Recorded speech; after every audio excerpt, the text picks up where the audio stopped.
ভারতে আমাদের মানুষরা যায় না, বারবার নিউজ হচ্ছে কলকাতার ব্যবসায়ীরা মাছি মারছে, কলকাতার ব্যবসায়ীরা না খেয়ে মরছে। এখন বলেন শুভেন্দুর বিচার আমি করব নাকি কলকাতাবাসী করবে? ধোলাই দিবেনি শুভেন্দুরে? আপনারা খুব আশ্চর্য হবেন না, শুভেন্দুরে গণধোলাই দিবে কলকাতাবাসী খুব তাড়াতাড়ি। অলরেডি তৃণমূল বলেছে যে শুভেন্দুকে তৃণমূল কংগ্রেস প্রতিহত করবে যদি সীমান্ত বন্ধ করতে চায়।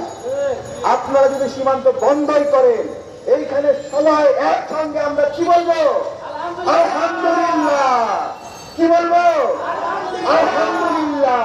কারণ ওই সীমান্ত দিয়ে মাদক দিয়ে, ইয়াবা দিয়ে আমাদের যুব সমাজকে ধ্বংস করা হয়।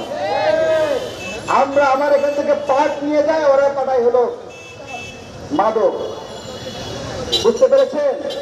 তো আমরা এই যে সাইফুল ইসলামের জন্য জাস্টিস, আমাদের ভাইয়ের জন্য জাস্টিস, এইটা আমরা অব্যাহত রাখবো।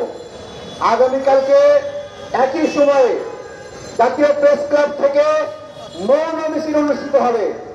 মৌন মিছিল আমরা মশাল বানিয়েছিলাম, কিন্তু আমাদের ভিতরে রাগ এবং ক্ষোভকে প্রশমিত করে মশাল ছড়িয়ে আমরা মোমবাতি জ্বালিয়েছি।